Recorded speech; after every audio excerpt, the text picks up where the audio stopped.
পড়ে, আল্লাহ আমি নবী হইয়া বরদাস্ত করতে পারি না, নবী হইয়া সহ্য করতে পারি না, আপনি রহমান হইয়া কেমনে সহ্য করেন? আল্লাহর কুদরতি পায় নবী কান্না শুরু করে দিবে, এত কান্না নবী শুরু করবে। আল্লাহ তখন ডাক দিয়া বলবে, হাবিব দুনিয়ায় বড় কাঁদছেন আপনি, আজকে আপনার কান্নার জায়গা নয়, আমি আপনারে খুশি করব। দুনিয়াতেই সুসংবাদ জানাইছি, ওয়ালা সাউফা ইউতিকা রাব্বুকা ফাতারদা। আল্লাহ বলেন যতক্ষণ না পর্যন্ত আপনি খুশি না হবেন আমি আল্লাহ আপনাকে দিতেই থাকবো। জোরে জোরে কোন সুবহান।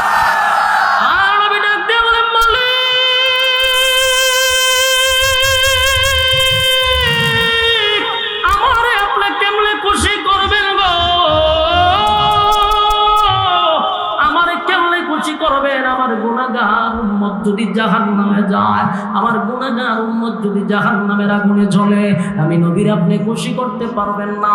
যতক্ষণ না পর্যন্ত উম্মতের ফয়সালা না হবে, ততক্ষণ পর্যন্ত আমি নবী খুশি হব না। আল্লাহ তখন ঘোষণা দিবে, নবী মাথা মুবারক ওঠান, আর কেন্দেন না, মাথা মুবারক তুলেন। আমি আল্লাহ ওয়াদা দিলাম, যারে খুশি তারে লইয়া আপনি জান্নাতে যান।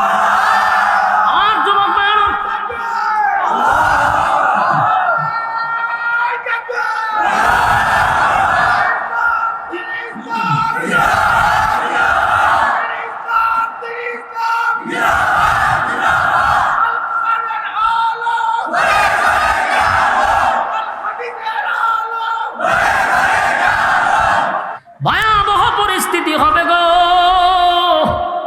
সূর্যটা চলে আসবে একেবারে মাথার কাছে, যে সূর্যের তাপ এখন বরদাস্ত করতে পারি না, সহ্য করতে পারি না, এখনকার রৌদ্র আমরা সহ্যই করতে পারি না। আর সেদিন সূর্যকে আল্লাহ বলবে, সূর্য রে, তোর মধ্যে আমি যত ক্ষমতা দিছিলাম সব ক্ষমতা আজকে প্রকাশ কর। সূর্য তার পূর্ণ শক্তি নিয়ে হাসরের মাঠে আসবে এবং মানুষের একেবারে কাছে চলে আসবে, মাথার মগজটা গলে গলে পড়বে।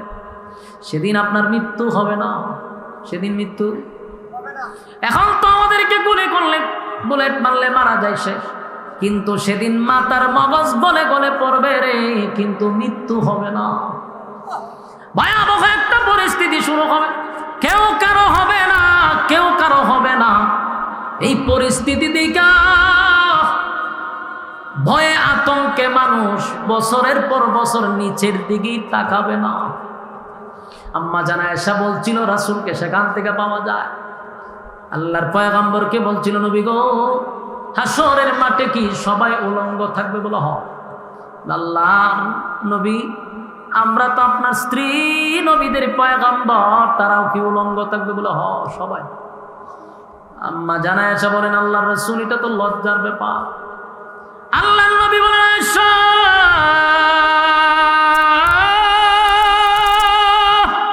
এমন একটা মাঠ, যেই মাঠে লজ্জা নাই, তুমি তোমার লজ্জাস্থান তো দূরের কথা, কেউ কারো লজ্জাস্থানে তাকাবে না বছরের পর বছর। এই যে এইভাবে তাকাইব, ভয় আতঙ্কের নিচেই তাকাইব, আর অন্যরাও দেখার সময় নিজের জানেন তো, ইয়া রাব্বি নফসি নফসি। ভয়াবহ পরিস্থিতি হবে, মরণ নাই রে। যদি মরণ থাকতো তাহলে তো মরে যেতাম শেষ, কিন্তু আর মরণ নাই। মরণ নামও বস্তুটার আল্লাহ মেরে লেগে, আর মরণ নাই। ভয়াবহ পরিস্থিতি হবে, সূর্যের আলোতে মানুষের মগজ গলে যাবে, পানির পিপাসায় জিহ্বাটা বাহির হয়ে যাবে, মানুষ পাগলের মতো ছুটতে থাকবে। সবাই মিলে আদম নবীর কাছে যাবে, গিয়া দেখে আদম নবী নিজেও আল্লাহর তর্জন গর্জন শুই না, নিজেও বলতেছে, ইয়া রাব্বি নফসি, আল্লাহ আমার কি উপায় হবে? এই যুবক ভাইরা, দিলের কান লাগায় কথাগুলি শ্রবণ করেন, একটু কল্পনা করেন, চোখটা বন্ধ করে নিজে একটু কল্পনা করেন কতটা ভয়ানক হবে। যেই মানুষগুলা চুইটা গেছে আদম নবীর কাছে, প্রথম মানুষ, প্রথম নবী, আই নবীর কাছে গিয়ে আমরা কিছু বলি, নবী আমাদের জন্য আল্লাহর কাছে সুপারিশ করবে, কিন্তু ঘটনা হলো গিয়া দেখবে আদম নবী ইয়া রাব্বি নাফসি নাফসি বলতে থাকবে, মালিক আমার কি উপায় হবে, আমার কি উপায় হবে। আল্লাহ সেদিন এমন ভাবে তর্জন গর্জন দিতে থাকবে। যুবক ভাইরা, দুনিয়াতে আল্লাহর নাম হলো রহমান, রহমান দয়ালু। আল্লাহর দুনিয়াতে দয়া মায়ার কোনো অভাব নাই। এত গুনাহ করি সাথে সাথে আল্লাহ আমাদেরকে ধ্বংস করে না।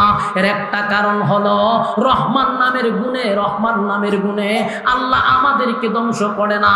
সেদিন আল্লাহ রূপ নিবে, কাহার রূপ নিবে। কথা বুঝতেছেন? মায়া দয়া থাকবে না। সেদিন আল্লাহ হুঙ্কার দিবে, বারবার হুঙ্কার দিবে আর বলবে, পৃথিবীর রাজা বাদশারা কোথায় রে? দুনিয়ার জমিনে বেড়াগিরি দেখাইছ, দাঁড়া আমি আল্লাহর সামনে কথা বল। কেউ কথা বলার সাহস পায় না, তর্জন গর্জন শুই না। আদম নবী বলবে, আল্লাহ আমার কি উপায় হবে, আমার কি উপায় হবে।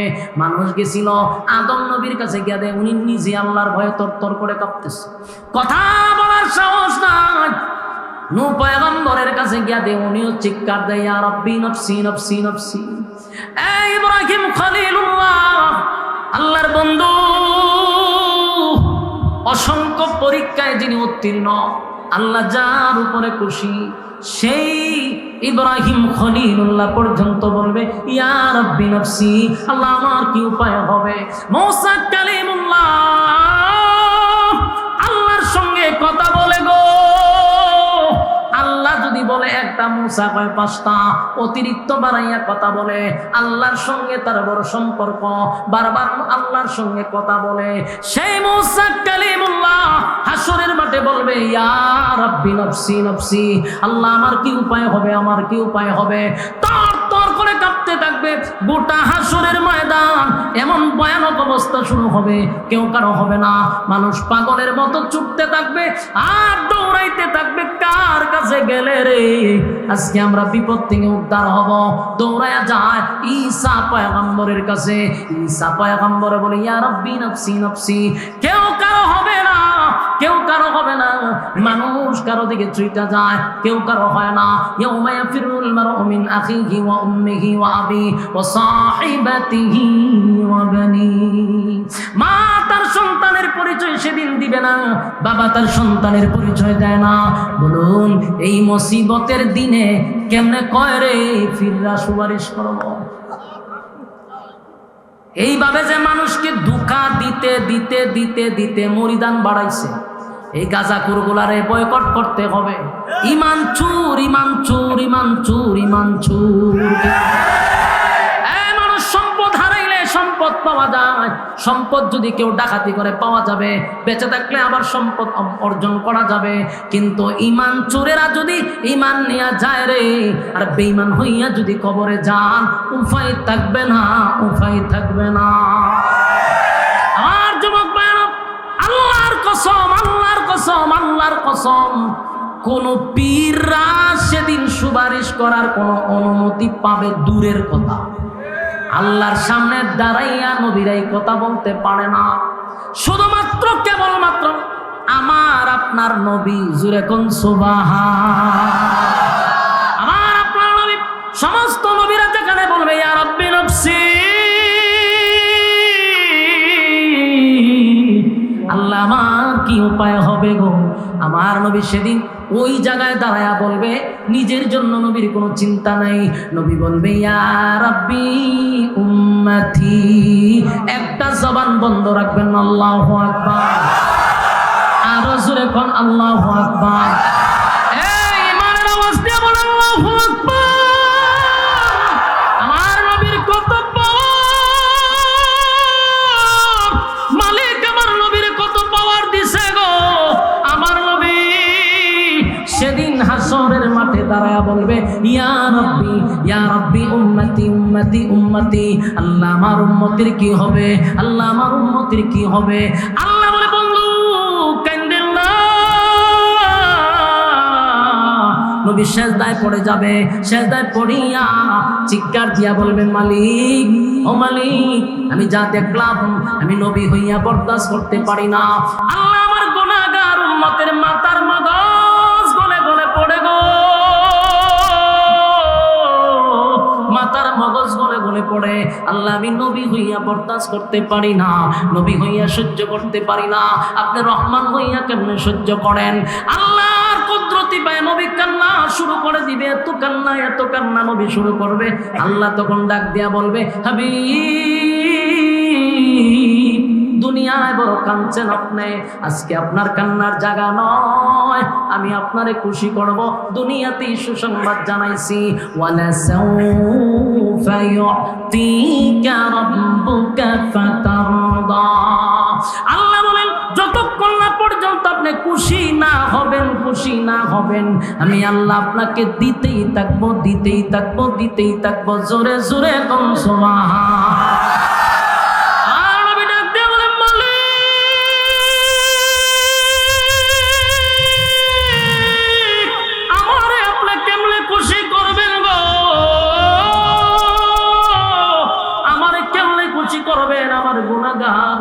যদি জাহান্নামে যায়, আমার গুনাহগার উম্মত যদি জাহান্নামের আগুনে জ্বলে, আমি নবীর আপনি খুশি করতে পারবেন না।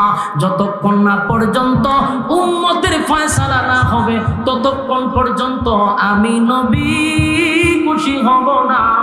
আল্লাহ তখন ঘোষণা দিবে, নবী মাথা মুবারক ওঠান, আর কেন্দেন না, মাথা মুবারক তুলেন। আমি আল্লাহ ওয়াদা দিলাম, যারে খুশি তারে লইয়া আপনি জান্নাতে যান।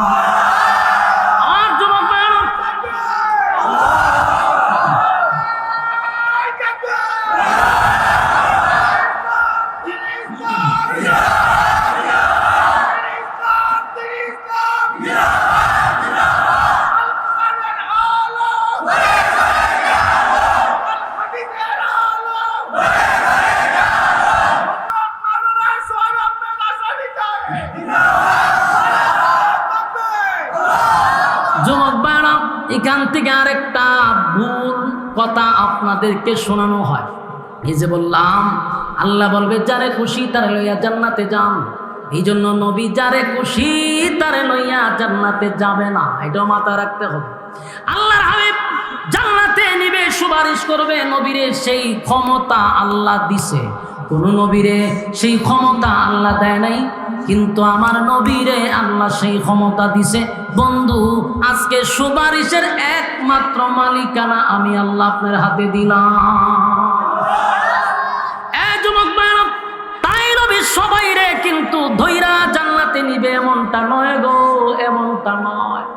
আল্লাহর নবী তখন তাদেরকেই জান্নাতে নিবে যারা দুনিয়ার জমিনে আমার নবীর তরিকায় জীবন যাপন করছে, নবীর রেখে যাওয়া ইসলাম পালন করছে, নবীর দান বাংলা ইসলাম পালন করছে, রক্ত মাখা ইসলাম পালন করছে, আল্লাহর হুকুম অনুযায়ী চলছে, নবীর অনুসরণ অনুকরণ নবীর এতাআত যারা করছে, আল্লাহর নবী তাদেরকে ধরে ধরে জান্নাতে নিবে। চিৎকার দিয়া কোন সুবহান।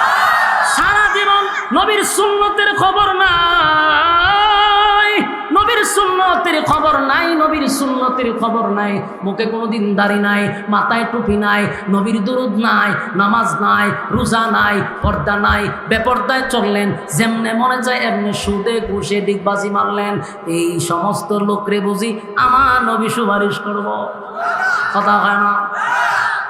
যুবক ভাইরা, এই কথাটাও কিন্তু মাঝে মধ্যে মাহফিলে আপনাদেরকে ডালাওভাবে প্রচার করে যে আমার নবী সুপারিশ করে সব উম্মতরে জান্নাতে নিবে। নবীর উম্মত তো সবাই তো নবীর উম্মত, কিন্তু উম্মতের মধ্যে যারা নবীর তরিকায় চলছে, নবীর সুন্নাহ অনুযায়ী জীবন যাপন করছে, নবীর রেখে যাওয়া ইসলাম যারা পালন করছে, এমন লোকদেরকে আমার নবী সুপারিশ করে জান্নাতে নিবে। আর যুবক ভাইরা, আল্লাহর নবী বলেন, যেদিন আমি পানি পান করাবো হাউজে কাউসারের পাড়ে, সেদিনই উম্মতের মধ্যে দুইটা ভাগ হয়ে যাবে। বলুন কয়টা ভাগ হবে? এক, হাবিবে কিবরিয়াকে আল্লাহ একটা নিয়ামত দিছে, হাউজে কাউসার। ইন্না আতাইনাকাল কাউসার, আল্লাহ বলেন নিশ্চয়ই আমি আপনাকে কাউসার দান করলাম। নবীজি যখন কাউসারের পাড়ে দাঁড়াইয়া নবীর বরকতি হাতের পানি এক পেয়ালা উম্মতকে পান করাবে, যারা এক পেয়ালা পানি পান করবে ওই মানুষগুলার কোনোদিন পানির পিপাসা পাবে না, 50,000 বছর পর্যন্ত পানির পিপাসাই লাগবে না। সুবহান। সেদিন হাবিবে কিবরিয়া পানি পান করানোর সময় তাকায়া দেখবে কোটি কোটি উম্মতেরা দলে দলে দলে দলে দলে দলে হাউজে কাউসারের পারে আসছে নবীর বরকতি হাতের পানি পান করার জন্য। এক কাছে আসার সাথে সাথে যেই মাত্র নবীর সামনে আসছে রে, হঠাৎ করে মাঝখানে একটা পর্দা পড়ে গেছে। নবী উম্মত দেখে না, উম্মতেরাও নবীরে দেখে না। বুঝতেছেন আমার কথা? আল্লাহ নবী চিৎকার দিয়া বলবে, মালিক, হাউজে কাউসার আপনার কাছ থেকে জোর কইরা আমি আনি নাই, আপনি আমারে গিফট করছেন উম্মতের কলিজা পাটা পিপাসা নিবারণ করার জন্য। মালিক, আমার উম্মত আসছে পানি পান করাবো, এখন আমি তাদেরকে দেখি না, তারাও আমারে দেখে না, মাঝখানে কেন পর্দা ফালাইলেন আল্লাহ? কেন দেখি না, কেন দেখি না? আমার গুনাহগার উম্মতেরা যদি পানি পান না করে গো, এই হালতে যদি হাসরের মাঠে যায়, উপায় নেই, উপায় নাই, উপায় নাই। আল্লাহ তখন ডাক দিয়া কয়, হে যুবক ভাইরা, কথাটা মনোযোগ দিয়া শুনবেন। আল্লাহ তখন ডাক দিয়া বলে, পয়গম্বর, যাদেরকে আপনি পানি পান করানোর জন্য পেয়ালা হাতে নিয়ে দাঁড়ায় আছে, এরা আপনার উম্মত, কথা সত্য, কিন্তু আমি মাঝখানে পর্দা ফলাইছি, কেন জানেননি? এখন নবীজি দুনিয়া থেকে আসার পরে আপনার রেখে যাওয়া ইসলাম তারা পালন করে নাই। তারা তাদের বাপ দাদাদের ধর্ম পালন করছে, তারা তাদের ফিরের কথা শুই না, আপনি নবীর তরিকায় চলে নাই, আপনি নবীর সুন্নত অনুযায়ী জীবন যাপন করে নাই, রক্ত মাখা ইসলাম পালন করে নাই। এই জন্য আমি আল্লাহ তাদের মাঝখানে আর আপনার মাঝখানে একটা পর্দা ফালায়া দিলাম।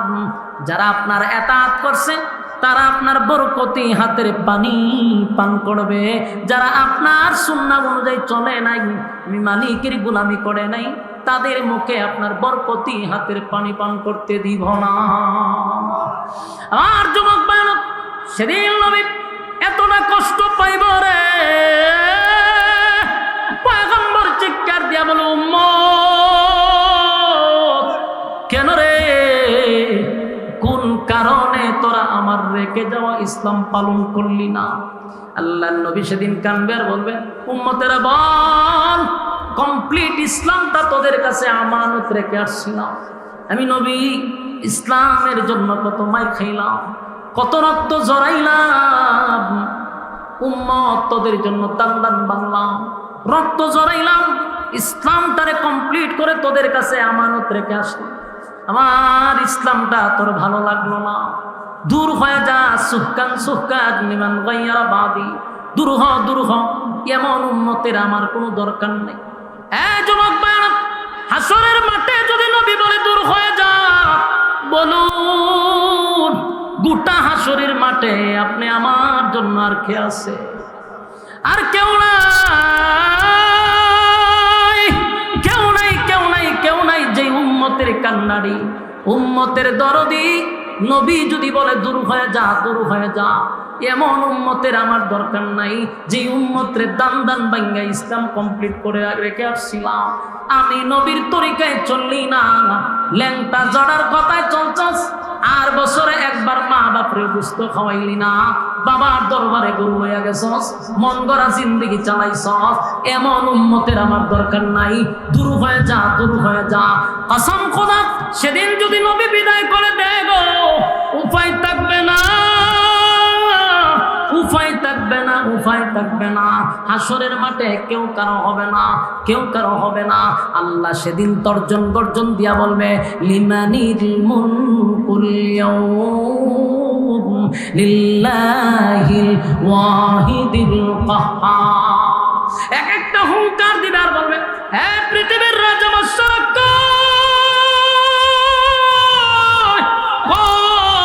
এই ফেরাউন, নমরুদ, আবু জাহেল সহ সব জালেমদেরকে আল্লাহ ডাকবে। দুনিয়ায় ক্ষমতা দিছিলাম, চেয়ার দিছিলাম, ক্ষমতা পাইয়া ক্ষমতার অপব্যবহার করছস, আজকে দাঁড়া, আমি আল্লাহ, আল্লাহর সামনে দাঁড়াইয়া ক্ষমতা দেখা। একটা শব্দ আসবে না, আল্লাহ বলবেন রাজত্ব কার বল, কেউ বলবে না, আল্লাহ নিজেই বলবে লিল্লাহিল ওয়াহিদিল কাহ্হার, আজকে রাজত্ব আমি মালিকের। সুবহানাল্লাহ। সেদিন মালিক বিচার করবে, বিচার করবে, বিচার করবে, আল্লাহ নিজেই বিচারক হবে। সেদিন কোনো উকিল ব্যারিস্টার থাকবে না, কোনো দালালি চলবে না, মন গড়া মতো বিচার হবে না। বিচারের মধ্যে যে আমাদের বৈষম্য করা হয়, গরিব মানুষের বিচার এখন পাওয়া যায় না, কথা হয় না, গরিবের বিচার নাই। এর একটা কারণ হলো সমাজে ইনসাফের বিচার হয় না। বাস্তব কইছি না বাস্তব? সমাজের কোন জায়গা, গ্রামে গঞ্জে শহরে বন্দরে সালিশে কোর্ট কাছারিতে হাইকোর্টে সব জায়গায় কোথাও ইনসাফের বিচার না। যে গরিব তার তো বিচারই নাই, কথা হয় না, গরিব মানুষের বিচার নাই। আল্লাহ কয় হাসরের মাঠে আমি হব ইনসাফওয়ালা বিচারক, কথা হয় না। সমাজে এখন ইনসাফওয়ালা বিচারক আছেন, বিচারের আগে একটা গল্লিপ সিগারেট, বেনসনের সিগারেট পকেটে ঢুকায় দেয়, আর একটা নোট ঢুকায়া দিলে সাথে সাথে দেখবেন গরিব রে ফাঁসায়া দেয়, ধনী রে বাসায়া দেয়। সত্য না মিথ্যা? সত্য কথা বলে যাই, মন দিয়ে শোনেন সবাই, সত্য কথা বলে যাই, মন দিয়ে শোনেন সবাই। এই সমাজের কোনো কাজে শান্তি তো ভাই মোটে নাই, এই সমাজের কোনো কাজে শান্তি তো ভাই মোটে নাই। সত্য কথা বলে যাই, মন দিয়ে শোনেন সবাই, এই সমাজের কোনো কাজে শান্তি তো ভাই মোটে নাই। অফিস আদালতে বাইরে ঘুষ বিনা চলে না কাম, ঘুষ পাইলে সব সারেরা বলে না সে নয়েল কাম। ওই কথা কইতে, এই যে কথাটি সত্য, এই ঠিকটা পর্যন্ত তারা কইতে রাজি না। সব কি সাদাবাজিতে যুক্ত হয়ে গেছেন নাকি? টেন্ডারবাজির যুগ দিচ্ছেন নি?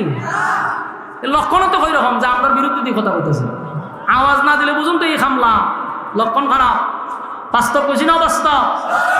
অফিস আদালতে বাইরে ঘুষ বিনা চলে না কাম, ঘুষ পাইলে সব সারেরা বলে না সে নয়েল কাম। ঘুষ না দিলে আদালতে বাইরে, ঘুষ না দিলে আদালতে মেলে না গরিবের ঠাঁই। এই সমাজের আদালতে গরিব দুঃখীর বিচার নাই, এই সমাজের আদালতে গরিব দুঃখীর বিচার নাই।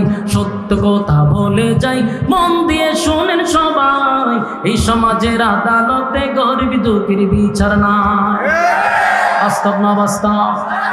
নামদারি থেকে মুসলমান নামাজ রোজা ছাড়িয়া, খাজা বাবার নামে গান গায় বলতে বলা বাজাইয়া।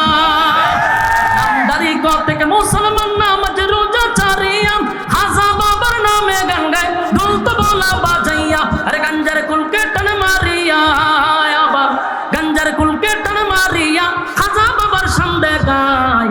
কেউ ভাই আবার নবী দাবি করে ইমানটা হারা। বাস্তব না বাস্তব?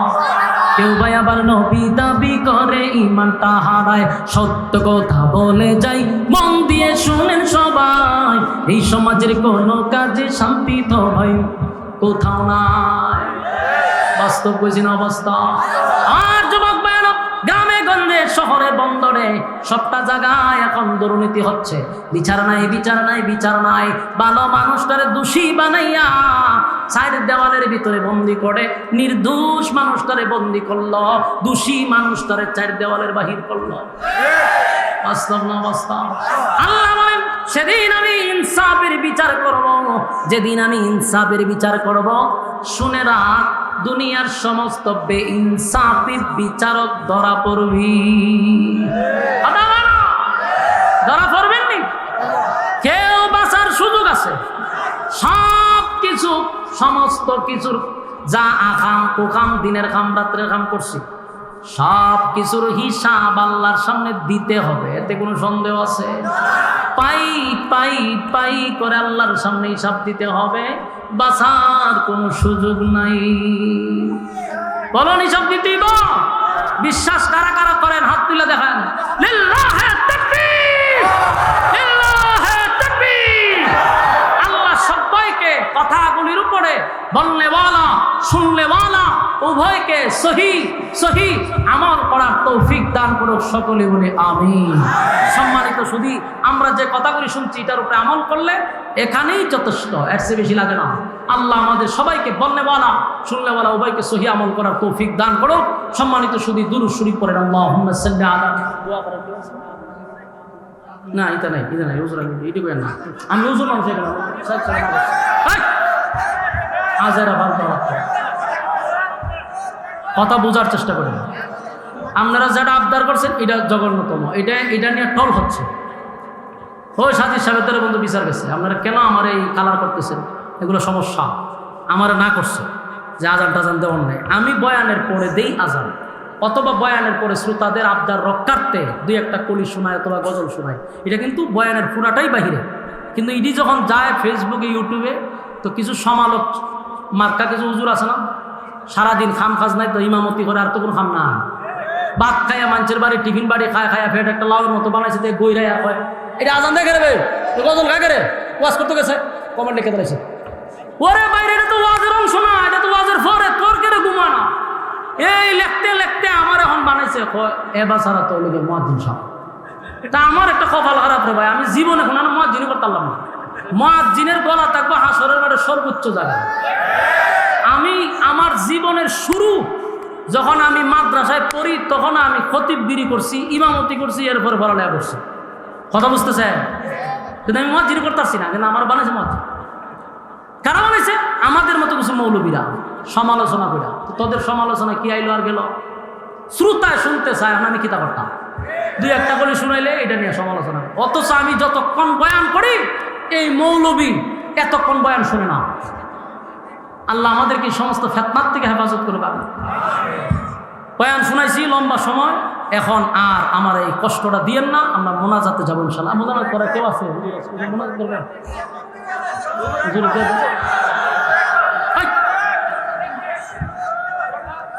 আচ্ছা, একটা করে শোনাচ্ছি। ফার্ম দিতে দিতে ওই এক বক্তা বলছেন না, আমার ফার্ম দিস না, আমারও ফার্ম দিতে দিতে আপনারা আমার কোন জায়গায় নিয়ে হারা করছেন, কোন জায়গায় নিয়ে হারা করছেন। আমি শোনাচ্ছি, মাঝখান থেকে শোনায়, মাঝখান থেকে। আমার সিপ্পা ছেড়ে দেন, কষ্ট করতেছি যে এটার তো কোনো প্রতিদান নাই। বলো হুজুর আজানটা দেন, আপনারা 500 টাকা দিয়ে জিলাপি খাইয়েন, এটা তো না। হুজুর আপনারা সিপ্পা একেবারে রস বাই করে ছেড়ে দিন, আইসেন যখন কষ্ট হয় না, মারাত্মক কষ্ট হয়, ভিতর উত্তর হাইটটা যায়। এই কুমারেন ন্যাশনাল ন্যাশনাল বালাটো পড়ছে, দেন দেন ই কুমারান, ই কুমারান, তো একটা করে শোনাই, আওয়াজ দিতে আওয়াজ এডে হয়েছে, চলবে এখন, ঠিক আছে। হাদিয়া পড়ছে, 500 আইছে, মাশাআল্লাহ মাশাআল্লাহ। এক চাচা 500 টাকা দিছে। আচ্ছা চাচালে একটু দোয়া করেন, আল্লাহ চাচার হায়াতে আমার বরকত দিত। আমিন কর না কা, মাশাআল্লাহ। তাহলে শুরু হোক। হাইয়া আলাস সালাহ,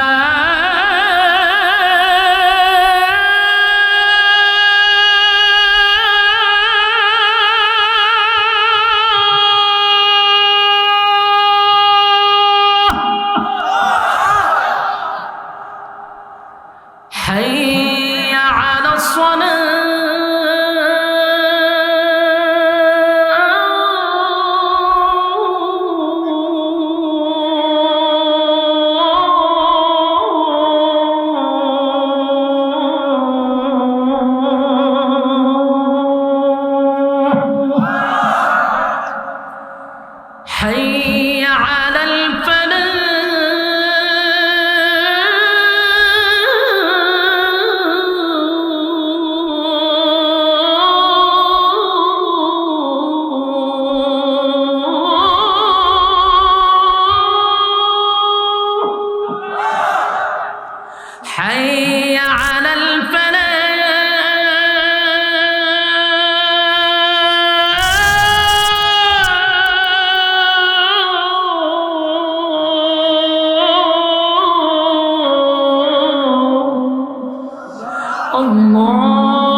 সব বলাস করে আল্লাহ আসসালামু আলাইকুম ওয়া রাহমাতুল্লাহ। আমাদের অধিবেশন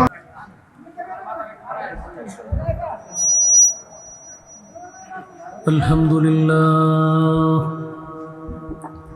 الحمد لله الأكرم الذي خلق الإنسان وكرم وعلمه من البيان ما لم يعلم فسبحان الذي لا يحصى امتنانه باللسان ولا بالقلم ونشهد أن لا إله إلا الله وحده لا شريك له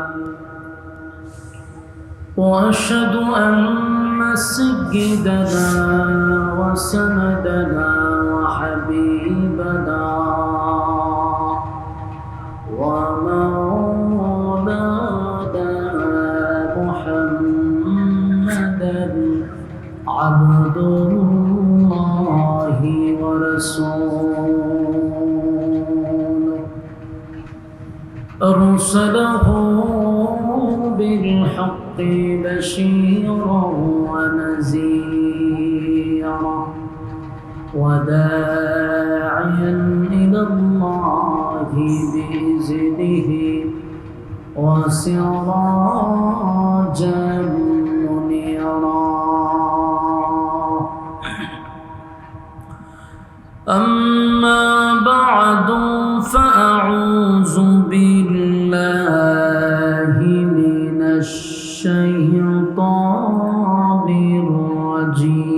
الرجيم بسم الله الرحمن الرحيم إذا زلزلت الأرض زلزالها وأخرجت الأرض أثقالها وقال الإنسان ما لها يومئذ تحدث أخبارها بأن ربك أوحى لها يومئذ يصدر الناس أشتاتا ليروا أعمالهم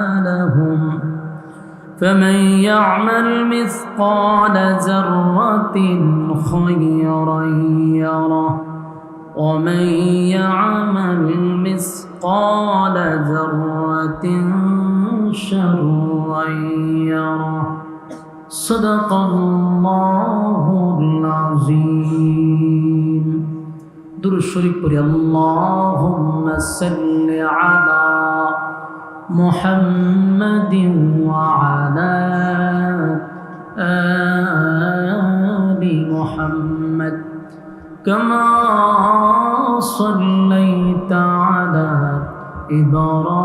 إبراهيم وعلى آل إبراهيم إنك حميد مجيد اللهم بارك على محمد وعلى آل محمد كما باركت على إبراهيم وعلى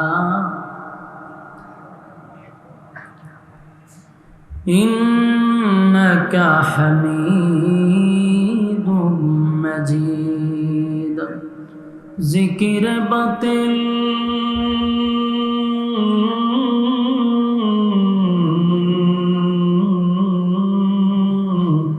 کو ہٹا دے دل سے رب ذکر میں تیرے لگا دے روز شب لا الہ الا اللہ لا الہ الا اللہ لا الہ الا اللہ لا الہ لا إله إلا الله لا إله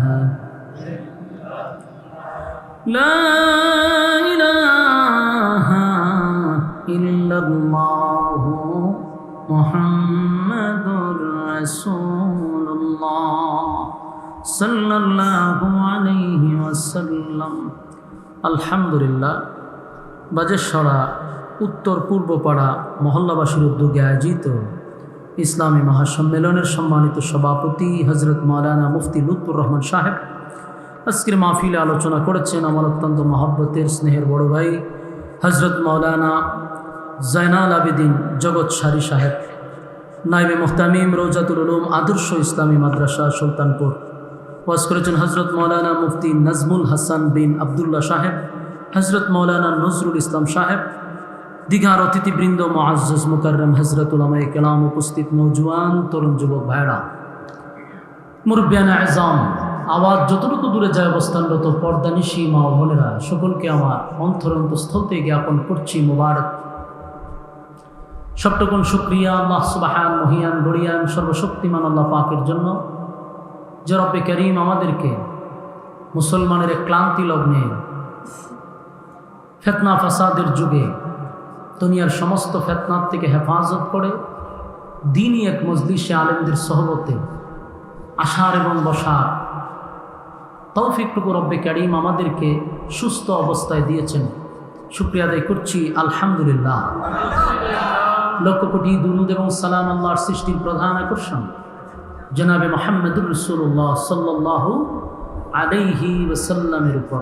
সম্মানিত সুধী, দীর্ঘক্ষণ সময় ধরে আপনারা বসে আছেন, আপনাদের ধারণাটা যেন আমার প্রতি খারাপ না হয় এই জন্য আমি বলছি, আপনাদের পোস্টারে আমার নামের পিছনে লেখা বয়ান বাদ এশা। অনেক মানুষ হয়তো বা এশার থেকে অপেক্ষা করতেছেন, কিন্তু আমার যে ভাই দাওয়াত দিচ্ছেন আপনাদের এই মসজিদের ইমাম সাহেব ভাইজানকেও বলছি যে আমি বয়ান করব আপনার এখানে 10:30টায়।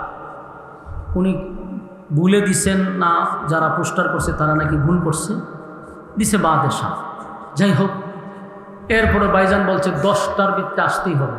আমি পাগলের মতো আসছি, বাঙ্গা সাঙ্গা রাস্তা দিয়া এমনভাবে আসছি যে অ্যাক্সিডেন্ট হওয়ার সম্ভাবনা, কিন্তু আয়সা আমার বসতে হইলে 11টা পর্যন্ত, 10টার আগে আইসি। এও উঠলাম কয়টায়? 11:15টায়। তো লাভ হইল কি? আপনারা যেন ধারণা আমার প্রতি খারাপ না হয় যে হুজুরের কথা কাজের কোনো মিল নাই, আইলো হয়ে আসার পরে আইসে 10:30 11টায়। এই জন্য আমি বলতে বাধ্য হয়েছি। কোনো রাগ গুসা আছে? এরপরও সবচেয়ে বড় কথা হলো, এত রাত পর্যন্ত অপেক্ষা নিয়ে আপনারা মৌমাছির মতো বসে আছেন, আরামের ঘুম হারাম করছেন, সবচেয়ে নিম্নমানের বিছানায় আপনারা বসছেন। সকলের বাড়িতে দামি বিছানা আছে, এরপরও এখানে বসছেন। এটা যদি রাজনৈতিক মঞ্চ হইতো তাহলে এখানে যারা বসছেন কেউ এই নিম্নমানের বিছানায় বসতে চাইতো না। সবাই বলতো আমাদেরকে চেয়ারে বসাতে হবে। চেয়ার না দিলে যারা চেয়ারে বসছে আর চেয়ারও ভাঙা টেঙ্গা সব গুঁড়া করে দিত, ঠিক নেই? যেটা আমরা দেখি নেতাদের বিভিন্ন জনসভায়। কিন্তু এখানে কাউকে বলা লাগে না যে আপনারা নিচে বসেন, অটোমেটিকলি মানুষ নিচে বসে গেছে। সমস্ত অহংকারকে নিচে রেখে আপনারা উদারতার পরিচয় দিয়ে নর্মাল বিছানায় বসছেন, তাও প্রচণ্ড গরম। কমিটি আপনাদের জন্য সুন্দর ব্যবস্থাপনা করছে, যদিও ফ্যান যারা মাঝখানে বসেছেন একটু বাতাস পাইতেছেন, এরপরও এইভাবে একজনের সাথে আরেকজন লাইগা বসলে শরীরের তাপেও শরীর হিট হয়। আল্লাহ রাব্বুল আলামিন আপনাদের এই মেহনতকে, এই কোরবানিকে আল্লাহ দুনিয়া আখিরাতের জন্য কবুল করুক, আমিন। সম্মানিত সুধী, রাস্তাঘাটে দোকান পাটে যেই সমস্ত ভাইয়েরা অনর্থক অকারণে নিষ্প্রয়োজনে বেহুদা সময় নষ্ট করতেছেন, বিনয়ের সাথে বলবো ফ্যান্ডেলে চলে আসুন। অনেক মানুষ রাস্তাঘাটে দেখলাম ঘর থেকে বাহির হয়েছে মাহফিলের উদ্দেশ্যে, মা বাবাও বাচ্চাদের মাথায় টুপি টাপি দিয়া সুন্দর করে বিদায় করছে, যাও আর শূন্য আসো। কিন্তু হে অত বড় নাফরমান, মা বাবার কাছে ওয়াদা দিয়ে আসছে মাহফিলে যাইব, কিন্তু আয়াত দুগান আড্ডা মারে, হয় না মজা খায়, গল্প করে, আড্ডা মারে, মোবাইল টিপে, এইটা কইরা বয়ানের শেষে বাড়ির যাবো ওয়াজ শুনেছি। মা বাবা তো মাসাল্লাহ আমার বলে ওয়াজ শুনেছে, কিন্তু হে যা আকাম কুকাম করে গেছিল তার জান না। আমার প্রশ্ন হইল, আজরাইল যদি আমাদের জান কবজ আগামীকালকে না করে, মানে আমরা যদি বাচ্চা থাকি, এই আড্ডা মারার সুযোগ আছে না নাই? ওমা বাচ্চা থাকলে না মারতেন না। আমাদের যেটা অভ্যাস, যেটা খাসলত, প্রতিদিন আড্ডা মারা, সময় অপচয় করা, এটা আপনার নিয়মিত, আপনার এটা আপনার অভ্যাস, এটা তো কালকেও করতে পারবেন যদি আপনারা আজরাইলে না ধরে। যেহেতু বাচ্চা আছেন, তাহলে আজকে মাহফিলটাতে বসে যান। কেন? আগামীতে বাচ্চা থাকলেও কালকে বসতে পারবেন না। মাহফিলটা কি কালকে হইব? তাহলে বাচ্চা থাকলে মাহফিলে বসতে পারবেন না, বাচ্চা থাকলে গল্প করতে পারবেন, আড্ডা মারতে পারবেন। তাহলে আজকের জন্য সমস্ত আড্ডা গল্প বাদ দিয়া এই দ্বীনি মজলিসে আমরা বসে যাই। যতক্ষণ বসা থাকবেন, নাজালাত আলাইহিমুস সাকিনা, উপর থেকে সাকিনা রহমত নাজিল হবে। যতক্ষণ ফ্যান্ডেলের ভিতরে থাকবেন গুনাহ হবে না, এটাই সম্ভব। ফ্যান্ডেলের বাহিরে গেলে গুনাহ হবে, এটাই সম্ভব। তাহলে কি বুঝাইল? গুনাহমুক্ত পরিবেশে আমরা বসছি। আলহামদুলিল্লাহ কি বাড়ি দিয়ে হবে? জাহানজাটা কইবারটা হয়ে নেবেন। আমরা গুনাহমুক্ত পরিবেশে বসছি, যেখানে বসলে কোনো গুনাহ হবে না, এবং ফেরেশতাদের একটা মজলিসে বসছি, আলেমদের সহবতে বসছি। প্রত্যেকটা মানুষের সাথে শয়তান থাকে, এটা জানেন না আপনারা? ও মা কথা কয় না দি, প্রতিটা মানুষের সাথে শয়তান আছে। আপনার সাথে যদি তাহে 10টা, তাহলে জগৎ সারি সাহেবের সাথে আছে 20টা, আমার সাথে আছে 5টা বেশি হইতে পারে। কারণ যে যত বেশি বড়, তার সাথে শয়তান বেশি থাকে। ওমা কথা হয় না হুজুর কেড়ে? কারণ আপনাদের সাথে যদি একটা থাকে, তাহলে বুঝবেন আমার সাথে 10টা আছে। তাহলে আপনার থেকে আমার সাথে শয়তান বেশি কেড়ে, এটার একটা কারণ আছে তো। আপনার সাথে যে শয়তানটা তা হেঁটে একটা, এই এক শয়তানে আপনার রাস্তা খারাপ হয়, এমন তাই এলায় বাস্তব কইছি না অবাস্তব? আপনারা আওয়াজে বোঝা যায় আমি আপনার রূপে অপবাদ দিতেছি। এক শয়তানে রাস্তা খারাপ হয়, এমতায় দেয়, এর মুতে ধরছে খারিয়া মুতে দিতেছে, কিন্তু শয়তান একটা।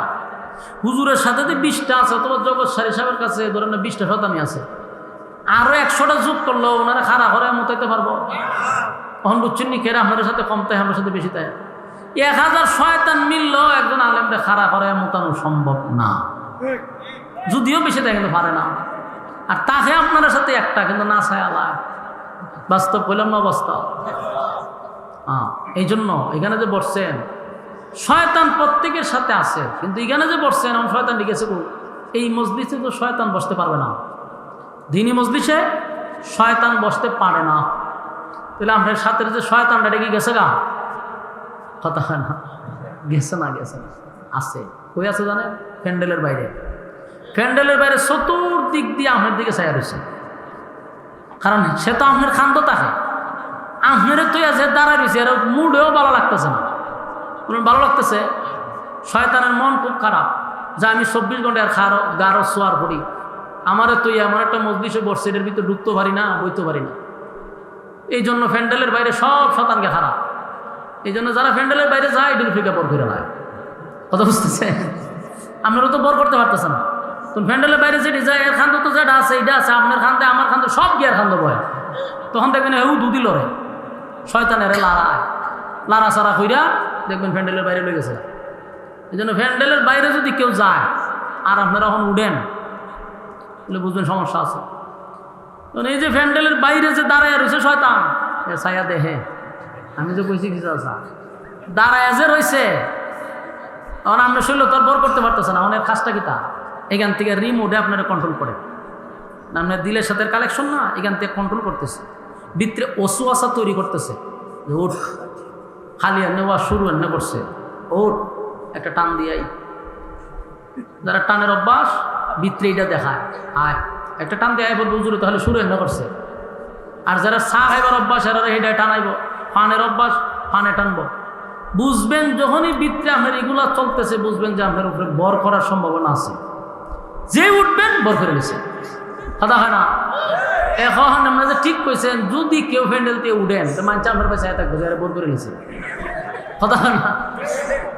উঠবেন যে মাশাল্লাহ উঠতেন তো মানছে তামসা দেখবো আপনার পাশে যে মাশাল্লাহ তাই বর করছে, কারণ বর করলেই হে উঠবো, এই জন্য উঠার কোনো সুযোগ নাই। আচ্ছা কারা কারা উঠবেন না এই নিয়তে একটু হাত তুলেছেন দিকে লোক,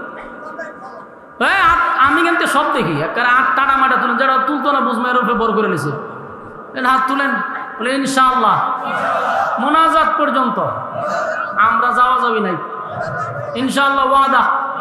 হাত তুলছেনই সবাই। হ্যাঁ আরেকটা ফেসে পড়ছেন ওয়াদা বর খেলাপ করা কিসের খাসলত জোরা খানা। এখন যে আপনি উঠতে যাইবেন কিতা হইয়া যাইবেন তা আপনি যাইবেন আমি স্লোগান দেবো কেটা যায় রে সবাই ভাবেন মুনাফিক যায়, মান সম্মান থাকবো নি কথা হয় না। মান সম্মান বাঁচানোর জন্য আপনাকে বসে থাকতে হবে কথা হন ঠিক নেই। আর যদি কোনো জোর আমার ইজ্জত নেই আমি একটা বেজ্জিতের লোক তা আপনার সাথে কোনো ওয়াজ নাই জানগা আছেন তো ইনশাল্লাহ। আল্লাহ কবুল করো আমিন। সম্মানিত সুধী আমরা কথা না বলি, আমি আপনাদের সামনে কোরআনের 99 নম্বর সূরা, এই সূরাটা কমপ্লিট আপনাদের সামনে আমি তেলাওয়াত করছি। সূরাটার নাম হইল ভূমিকম্প। বলুন সূরাটার নাম কি? বাংলা অর্থ হইল ভূমিকম্পের সূরা, আর সূরাটার নাম হলো সূরা জিলজাল। এর অর্থ হইল ভূমিকম্প। বোঝা গেল এই সূরার ভিতরে একটা ভূমিকম্প আছে কথা হয় না, ভূমিকম্পর সূরা। তাহলে আমরা আজকে আলোচনা করব ভূমিকম্প নিয়ে। শুনতে রাজি আছি? ভূমিকম্পের সূরা। এই বিশ্ব পরিস্থিতির পরিসমাপ্তি আল্লাহ একদিন গঠায়া দিবে, বিশ্বাস হয়নি? হয়েও আপনারা কিন্তু ব্রাহ্মণবাড়িয়ার লোক, এটা জানেননি? হ্যাঁ আওয়াজ কিন্তু ময়মনসিংহের হইতেছে। মেহরবানি করে আপনারা যে ব্রাহ্মণবাড়িয়ার লোক এটা একটু দেখাই দিতেইব, খালি ঠেডা মেডা লইয়া বাইরে দেখাই লইত না। আপনারা যে বিপ্লবী লোক আওয়াজ দিতে পারেন এটা বুঝাই দিতেইব, আর নাইলে আমি বুঝবো যে আমি ময়মনসিংহে ওয়াজ করতেছি। ময়মনসিংহে আমার প্রচুর ওয়াজ, ওখানকার মানুষ সরল বেশি, এরারও যদি আওয়াজ দেন সুবহানাল্লাহ কম কোনোভাবেই কয়াইতে পারে না। আর বেশি জোরাজুরি করলে উত্তর দেলা হুজুর আপনি কোয়ান যে আমি কোয়াইতাম, খুব বিরক্ত হয়। তাই আমরাও চিন্তা করি যে কোনো লাভ হইতো না, আমরার মতো আমরা ওয়াজ করি। কিন্তু ব্রাহ্মণবাড়িয়া তো এটা বিপ্লবী, আওয়াজের জন্য আপনারা দিচ্ছেন, তখন আপনারা যদি আওয়াজ না দেন তা আমরা আওয়াজ দিব কেমনে? রাজি আছে তো ইনশাআল্লাহ? এই এখন বোঝা যায় ট্যাং কাটতে পারেন মিছিল করে বাবারই মাশাআল্লাহ আপনারা আওয়াজ দিতে হবে। আসুন এই সূরাটা কোরআনের 30 পাড়ায় এবং সূরাটা নাম্বারের দিক দিয়ে 99 নম্বর সূরা। এই সূরাটার নাম হলো সূরা জিলজাল। এই সূরাটির নামের অর্থ হলো ভূমিকম্প। তাহলে ভূমিকম্প হবে, প্রত্যেকটা মানুষের উপরে একটা ভূমিকম্প হবে, একটা বড় একটা ছোট। কিয়ামত কয় প্রকার? 2 প্রকার। বলুন কিয়ামত কয় প্রকার? একটা কিয়ামতে কুবরা, একটা কিয়ামতে সুগরা, মানে বড় একটা ছোট। একটা কিয়ামত হলো যার যার ব্যক্তিগত কিয়ামত, আরেকটা কিয়ামত হলো সমষ্টিগত কিয়ামত। একটা ব্যক্তিগত আর একটা সমষ্টিগত। আমরা আলোচনা করব ব্যক্তিগতটা না, আমরা সমষ্টিগত কিয়ামতের আলোচনা করব ইনশাআল্লাহ। কিয়ামত হবে যে, এতে কোনো সন্দেহ আছে? এই বিশ্ব পরিস্থিতির পরিসমাপ্তি আল্লাহ ঘটায়া দিবে, এতে কোনো সন্দেহ নাই। আর এই পৃথিবীটা একটা বৃদ্ধ হয়ে গেছে, পৃথিবীর অনেক বয়স হয়েছে। কিয়ামতের আলামতের মধ্যে একটা আলামত হলো সমস্ত নবিকুলের সম্রাট নবী মুহাম্মদুর রাসূলুল্লাহ সাল্লাল্লাহু আলাইহি সাল্লাম দুনিয়াতে আগমন করাটাই হলো কিয়ামতের আলামত। কারণ রাসূল চলে আসছে, সমস্ত নবী রাসূলগণের দরজা বন্ধ, শেষ নবী চলে আসছে, তার মানে রাসূল কিয়ামতের একটা আলামত, চলে আসছে উনি। এরপরে যেই সমস্ত আলামতগুলা বলা হয়েছে, আমরা তো আলামতের উদ্দেশ্যে ওয়াজ করবো না, এরপরও দুই একটা কথা। সমাজের মধ্যে যা যা ঘটবে রাসূল তো বলে গেছে, আর আমরা যা অ্যানালাইজ করছি, আমরা যা গবেষণা করতেছি, এর দ্বারায় বোঝা গেল মোটামুটি সব ঘটতে যাওয়ার পথে। এক দুইটা বাকি রয়েছে, এর মধ্যে একটা বাকি রয়েছে যে ইমাম মাহদি আসার বাকি রয়েছে। আরেকটা আলামত হলো বাইতুল মুকাদ্দাস, ওই যে যেটা নিয়ে যুদ্ধ হচ্ছে, এই মসজিদ মুসলমানের হাতে আবারও আসবে ইনশাআল্লাহ, এতে কোনো সন্দেহ নাই। এটা বিজয় হবে, এটাও কিয়ামতের একটা আলামত। ফিলিস্তিনের বাইতুল মুকাদ্দাস আবার মুসলমানের হাতে আসবে, এটা কিয়ামতের একটা আলামত। এই বিষয় নিয়ে বেঈমানদের সাথে যুদ্ধ হবে, মুসলমানরা বিজয় লাভ করবে। ঘটনাক্রমে মুসলমান এবং খ্রিস্টান, এক সময় খ্রিস্টান আর মুসলমান একত্রিত হয়ে যুদ্ধ করবে, যুদ্ধ করে বাইতুল মুকাদ্দাস মুসলমানের হাতে আসবে। এখানে অংশগ্রহণ কিন্তু আপনার এই খ্রিস্টানরাও অংশগ্রহণ করবে। যখন মুসলমানদের হাতে চলে আসবে, তখন কোনো একটা নিউজে, টেলিভিশনের কোনো একটা নিউজে অথবা পত্রিকার কোনো হেডলাইনে ওই খ্রিস্টানরা প্রচুরভাবে এটা প্রসার করবে যে শোনো, মানে মিডিয়ার মাধ্যমে, সোশ্যাল মিডিয়ার মাধ্যমে অথবা গণমাধ্যমের, কথা কয় কাটার, এটার ধর বর করলি, সেটার উপরে এটার বর করছে, বর না করলে এখানে কথা কয় কাটে। মুসলমান এবং খ্রিস্টানরা যুদ্ধ করার পরে কি হবে? মুসলমান বিজয় হবে, ফিলিস্তিন এই বাইতুল মুকাদ্দাস মুসলমানের হাতে আসবে। খুব মনোযোগ দিয়ে শুনেন, আর এই গোড়াগাড়া ডেরে পিছনে নেন, যেন মুরব্বীর আপনার সামনে কথা কয়, হুজুর কেন হুজুর মামা গোমা টুপি লাগাই হাতে কতক্ষণ দূরে ব্যাটকাইতেছে, আমার সামনে বইয়া হাসাহাসি করে কা হোক ভাই সাহ, দুটার মাঝখানে আনো বর করতে যার উপরে শয়তান ঢুকে কেমনে? মনোযোগ দিয়ে শুনেন, মনোযোগ দিয়ে শুনেন, আবারও বলছি, হয়তোবা আমরা থাকতেও পারি, নাও থাকতে পারি, কিন্তু ঘটবে হয়তোবা আমাদের ছেলেরা দেখতে পারে, খুব নিকটে পরে চলে আসছে তো কেমন লক্ষণ ভালো দেখতেছি। যখন বিজয় হবে মুসলমানরা, তখন খ্রিস্টানরা এরা ঢালাওভাবে যে প্রচার করবে, মিডিয়াতে টেলিভিশনে দেখবেন খালি নিউজ আসতেছে, ঘন ঘন পত্রিকার হেডলাইনে আসতেছে যে বাইতুল মুকাদ্দাস আমরা বাইবেল দিয়া বিজয় করছি। কথা বুঝতেছেন? যে বাইতুল মুকাদ্দাস বিজয় হয়েছে আমাদের কারণে, আমরা বিজয় করছি। তখন আবার কোনো এক মুসলিম মিডিয়ার মাধ্যমে বক্তব্য দিবে, যেটা কখনো হতে পারে না, আমরা কোরআন দিয়ে বিজয় করছি। এই দুই বক্তব্য চলতে থাকবে, চলতে থাকবে, পাল্টা পাল্টি চলতে চলতে আর একটা যুদ্ধের মতো তৈরি হয়ে যাবে। তখন হইল কি? তখন গোটা বিশ্বের সব মুসলমানরা এক হয়ে যাবে, আর বিশ্বের সব বেঈমানরা এক হয়ে যাবে। শুরু হবে তৃতীয় বিশ্বযুদ্ধ। এখন কয় নম্বর যুদ্ধ গেছে? দ্বিতীয়টা দেখছেন না? আমরা দেখছি না, হইতে না, শুনছি। তৃতীয় বিশ্বযুদ্ধ শুরু হবে এই কেন্দ্র করে, মুসলমানকে নিয়ে। তখন যুদ্ধ হইব কি দিয়া? ওই আপনারা টেডা লইয়া পারমাণবিক অস্ত্র শুরু হয়ে যাবো, এক একটা বম মারবো, এক একটা দেশ শেষ করে নেব। শুরু হবে বিভিন্ন যাদের অস্ত্র আছে, এইভাবে শুরু হবে যুদ্ধ, বিশাল যুদ্ধ হইয়া এমন ভাবে পরাজিত হবে মুসলমানরা, যা অতীতে এত পরাজিত মুসলমান হয় নাই। নাউযুবিল্লাহ, ইন্না লিল্লাহ। মুসলমানরা কি হবে? পরাজিত হবে, মায়ের খাবে। লক্ষ লক্ষ হাজার হাজার কোটির দ্বার প্রান্তে মানুষ মারা যাবে, পরাজিত হবে মুসলমানরা সেই যুদ্ধে। বেঈমানরা সব তারা বিজয়ের পতাকা উড়াবে, মুসলমানরা পরাজিত হবে। এই পরাজিত যখন এমনভাবে হবে, তখনই আল্লাহর পক্ষ থেকে যে ঘোষণা, ইমাম মাহদী আলাইহিস সালাতু ওয়াস সালাম নামবে। উনি যখন দুনিয়াতে আগমন করবে, আগমন করার পরে এটা এইভাবে না, এখন যেমন মিডিয়ার মাধ্যমে সব দেখি আমরা, তখন বাংলাদেশে থেকেও বিভিন্ন জায়গা থেকেও ইমাম মাহদীরে দেখতে পারবো। মিডিয়ার মাধ্যমে প্রকাশিত হবে ইমাম মাহদী। ইমাম মাহদী আসার পরে দেখবে মুসলমানের অবস্থা তো ভয়াবহ।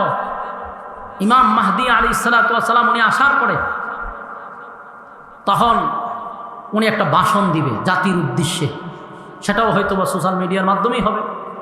জাতির উদ্দেশ্যে উনি এমন ভাষণ দিবে, এই ভাষণ শুনে পৃথিবীর সব দেশের মুসলমানরা ওনার এই ভাষণের উপরে, ওনার এই বক্তব্যের উপরে সবাই একমত হবে। আলহামদুলিল্লাহ হইতেন না? তখন সুন্নি ওয়াহাবি থাকবে না। এই যে আমি দুরূদ শরীফ পড়লাম, দুরূদ ইব্রাহিম, আপনারা কিন্তু আওয়াজ দিচ্ছেন না, করছেন না। যদি আল্লাহুম্মা হয়ে ঠান্ডা দিতাম তো দেখতেন পুরো এলাকা গরম হয়ে যাবে। কথা ঠিক নেই? হ্যাঁ, তখন এই ওয়াহাবি সুন্নি নিয়ে আর কোনো দ্বন্দ্ব থাকবে না। কে সুন্নি, কে ওয়াহাবি, কে আহলে হাদিস, কে কি, কোনো ভেদাভেদ নাই। তখন সবাই সমস্ত কিছু বাদ দিয়া ইমাম মাহদীর সাথে হাত মিলাবে। সুবহানাল্লাহ। তখন আর কেউ হইতো না যে রে তুই সুন্নি তুই হবি না, তখন সব এক কাতারে চলে আসবে।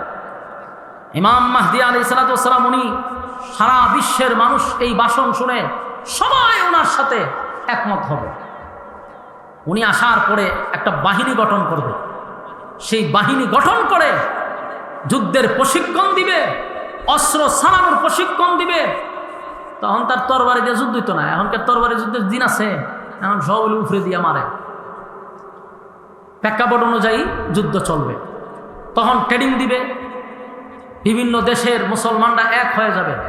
ইমাম মাহদী তখন এই যুদ্ধ শুরু করবে। যুদ্ধ হবে মাত্র 4 দিন। বলুন যুদ্ধ হবে কয়দিন? 4 দিন যুদ্ধ হবে। প্রথম দিন যেদিন ইমাম মাহদী যুদ্ধ অংশগ্রহণ করবে, মনে করেন একটা এমনি বলতেছি শুধু বুঝার জন্য, মনে করেন 100 জন লোক লয়ে গেল। 100 জন তার থাকবে না, লক্ষাধিকও থাকতে পারে, কিন্তু 100 জনের মধ্যে প্রায় 85% মতো লোক শাহাদাত বরণ করবে। এখানে আরেকটা বিষয় আসছে, এই জায়গায় আরেকটা বিষয় আসছে যে প্রথম দিন প্রায় 85% লোক পলায়া যাবে, মানে মুনাফিকি করবে। আমার কথা বুঝতেছেন? যুদ্ধের জন্য তারা প্রস্তুতি নিছে ঠিক, কিন্তু অংশগ্রহণ করার সময় পলায়া চলে যাবে। আল্লাহর রাসূল ভবিষ্যৎবাণী দিছে, যারা ওই ইমাম মাহদীর সঙ্গে যুদ্ধে অংশগ্রহণ করার কথা বলে পলায় আসছে, এদেরকে আল্লাহ কখনো মাফ করবে না। আমার কথা আপনারা বুঝতেছ? এদেরকে আল্লাহ মাফ করবে। পরের দিন আবার ইমাম মাহদী আলাইহিস সালাতু ওয়াস সালাম লোক নিয়ে আবার যুদ্ধে অংশগ্রহণ করবে। যখনই অংশগ্রহণ করা শুরু করবে, ওই 100-র মধ্যে 85%ই শাহাদাত বরণ করবে। ইন্নালিল্লাহ। এত মানুষ মারা যাবে। সন্ধ্যাবেলায় কিছু লোক নিয়ে আবার আসবে, আবার প্রশিক্ষণ দিয়া। পরের দিন, তৃতীয় দিন আবার যাবে, আবার অসংখ্য মানুষ মুসলমান শাহাদাত বরণ করবে।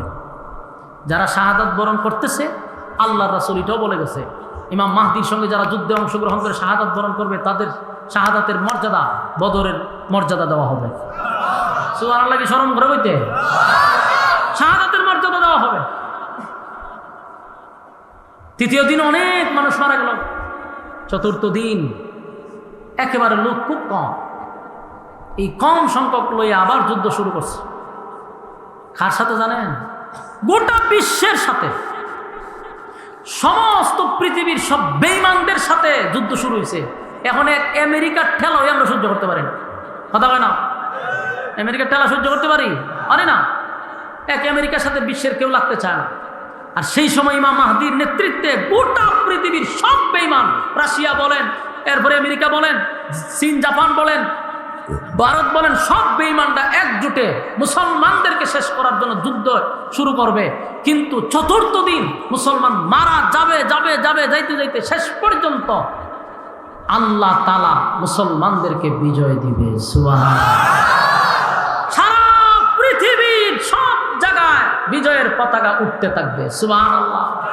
বাংলাদেশের মানুষ সেখান থেকে বিজয়ের পতাকা উড়াবে, আফ্রিকার মুসলমানরা সেখান থেকে পতাকা উড়াবে, বিশ্বের যে কোনো প্রান্তের থেকে মুসলমানরা পতাকা উড়াইতে থাকবে। সেদিন বিজয় হবে মুসলমানের, সমস্ত বেঈমানরা পরাজিত হবে। সেই দিন আমাদের খুব নিকটে। হয়তোবা আমরা যদি ইমাম মাহদিরে নাও দেখতে পারি, আমাদের ছেলে সন্তানরা দেখতেও পারে, কারণ লক্ষণ তো খারাপ। রাসূল বলছে, যখন বুঝবা সমাজের মধ্যে জেনা ব্যভিচার বেড়ে যাবে, জেনা ব্যভিচার করবে, মানুষ লজ্জাটুকুও পাবে না, বুঝবা কিয়ামত খুব কাছে। বলুন, এটা কি আরো দেরিতে হইব ঘটনা, না হন হইতেছে? কথা হয় না? আগে ছোটবেলা দেখতাম একটা ছেলে একটা মায়ের সাথে রাস্তাত কথা কইতে গেলে কলজা কাঁপতো, লুগায়া সুগায়া বেড়া চেরা ভাঙ্গে গে মাঝে কথা কইতো। আর ওখানে ওপেন রাস্তার মধ্যে দাঁড়ায় একটা আর একটা খায়, আর কয়টা আমার বয়ফ্রেন্ড, এটা হয় আমার গার্লফ্রেন্ড। লজ্জা শরম নাই। কুত্তা কুত্তি যেমন বাথরুম আসে শরম পায় না, এখনকার ফুলা আর মাইয়ার কোনো শরম নাই। ডেম কে আবার যদি একজন মুরব্বী দেহে বিচার দেন, বলে চাচা দেখছেন নি খারবারটা, বাধ্য এটা এনজয়। মুরব্বীও হয় কিতা এনজয় এনজয়, এটা এক বয়সে বলা মানে করো। বুঝবেন কিয়ামত আয় বসে। কিয়ামত লজ্জা শরম বলতে কিছু নাই। বাস্তব বুঝি না? বাস্তব। মহিলারা রাস্তায় নেমে যাবে অর্ধউলঙ্গ অবস্থায়, দেখে আরো ফোর হইব না লামছে। দেখেন না কত নাটক চলতেছে, ভাইরালের রোগে ধরছে, আয়া কেক বিক্রি করে রাস্তা। খাসা সিংলা আছে না, ফতফত ফতফত করে বাইরে নিয়ে যেত। নষ্টামি ভষ্টামি শুরু করছে দেশটার মধ্যে। কেড়ে রে সকল মিডিয়া সিটে গেল যা, তো বেডি কিতা করে না করে সবই তা তুল্লা ধরে। তোর কি হায়া লজ্জা নাই? তোর আবার আয়া লাইবে কয় আমার মাইয়া এত ক্লাসে পড়ে, আমার মেয়েটা 10-এ পড়ে, আমার তোর লজ্জা করে না? হ্যাঁ, শরম লজ্জা কি বুঝা গেছে তুই? হায়া লজ্জা বলতে মানুষের এখন নাই। তুই ইমান থাকবো ভর্তিকা, যা মনে আছে তা করতেছে। একটাই ফন্ডরের সাথে প্রেম করে, অন ছোট ছোট বলা মানে শিখানাইলে কইলাম না, আর নিচে লামন যায় না, এর লেগে লামলাম না। এই যে শুরু হয়েছে, তখন যদি কয় বলে কি তারে কয় এটা এনজয়, এক বয়সে বলা মানে করো, ইডারে মানুষে খারাপ দৃষ্টিতে দেখেওই না। কোনো মানুষ যদি গুনার থেকে বাঁচার জন্য কেউ 2 বিয়া করে, ওই লোকগুলাই কয় কয় হালায় লুচ্চারে চোখ বালা না, বলে কিতা করছো, হালায় 2 বিয়া করে লিছে। ও এটা তো বালা কাম, কয় না এটা লুচ্চামি বলে। হেতে তো ফ্রেম করে, কয় এটা এনজয়। এটা কিতা এনজয়, আর বিয়া করছে ওটা লুচ্চামি। বুঝবেন কিয়ামত আয়া পড়ছে। কিয়ামতের আগে বিবাহ কঠিন হবে, জেনা বেবিচার সহজ হবে। বাস্তব বুঝি না? বাস্তব। জেনা বেবিচার চলে না যদি আধ্যাত্মিক কোনো মিশিং থাকতো। জেনা বেবিচার চলে না এমন একটা গ্রাম হয়তো বা বাংলাদেশের কোথাও পাওয়া যাবে না। 68,000 গ্রাম যদি হয়, 68,000 গ্রামে জেনা বেবিচার চলতেছে। কিয়ামত কাছে না দূরে? ভয়াবহ এক পরিস্থিতি। আগে মা বাপে গিয়া বউ দেখতো, মায়ে গিয়া দেখতো, বাবিরা দেখতো, অহন ফুলায় রাস্তা দেনে দেখলা খায় পরে আমরা দুজন একটু দেখা দিয়ে করি, কোন দিয়ে লই ভরে ঘুরিয়া ভরে বেড়া হয়ে ভরে তোমরা দেখি কে খোঁজা বাড়িতে সিদ্ধান্ত নিন। তোমার এই সিস্টেম কি আগে আসিল? তো কেমন আছে এসব সম্মানিত শুধু বিরক্ত হইতে যায়। বাস্তব চিত্রগুলা যদি তুললেই না ধরেন বুঝবেন কেমন যে কেমন আইতেছে। যখন এই পাপাচারগুলি আপনার চোখের সামনে পড়বে তখনই বুঝবেন যে হ্যাঁ রে কিয়ামত তো খুব কাছে, কিয়ামত চলে আসছে। ভয়াবহ এক পরিস্থিতি হবে। আল্লাহ কয় যখন জমিনে পাপাচার শুরু হয়ে যাবে, এই যে ইমাম মাহদী আলাইহিস সালাম যখন বিজয় হবে তখন গোটা পৃথিবীতে ইসলামের জয় হবে, খুব সুন্দর চলবে। এরপরে দাঁত জ্বালাইব, দাঁত জ্বালাইয়া ধ্বংস করবো ঈসা আলাইহিস সালাম। এরপরে ইয়াজুজ মাজুজ সব আইবে। এরপরে 40 বছর পর্যন্ত দেশের মধ্যে এত শান্তি হবে, গোটা পৃথিবীতে সব জায়গায় ইসলাম, সব জায়গায় ইসলাম, শান্তি জান্নাতি পরিবেশ থাকবে। এরপরে আবার শুরু হবে নোংরামি। এত নোংরামি শুরু হবে, আল্লাহ বলনেওয়ালা আর থাকবে না। তখন আল্লাহ হইব যে আমি এই জমিন খম্বক্তের জন্য রাখছি না, আল্লাহ বলনেওয়ালাদের জন্য জমিন টিকায় রাখছিলাম। আল্লাহ বলনেওয়ালা যেহেতু নাই, আল্লাহ বলবে ইসরাফিল বাঁশি বাজা, দিব বাঁশি বাজায়া। এই আল্লাহ বলেন ইযা যুলজিলাতিল আরদু জিলজালাহা, জমিনের মধ্যে একটা ভূমিকম্প শুরু হবে। কোন রাওয়ায়াতে আসছে 2 বার, কোন জায়গায় আসছে 3 বার, মানে ফু দে দিব সিংহায়। এটাকে আরবিতে বলা হয় সুর। এটা যে ফু দিব, এটা আবার সিংহা মনে করেন না, বাইতে বেরিয়ে লই আইতা না, সিংহা লাগাইবেন নি, দেখো এই সিংহা না, এমন একটা বাঁশি যেটা দিয়ে ফু দিলে পড়ে সূর্য, চন্দ্র, গ্রহ, নক্ষত্র, পাহাড়, পর্বত, সাগর, নদী, নালা, খাল, বিল, কীট, পতঙ্গ, যা দেখি যা দেখি না, কোনো কিছুর অস্তিত্ব থাকবে না। কি বুঝলেন? ইযা যুলজিলাতিল আরদু জিলজালাহা, জমিনের মধ্যে ভূমিকম্প শুরু হবে। কেন হবে? ওই যে আল্লাহ বলনে ওলা হন নাই। আল্লাহ রাব্বুল আলামিন বলেন এই জমিন আমি আল্লাহ ওয়ালাদের জন্য টিকায় রাখছি।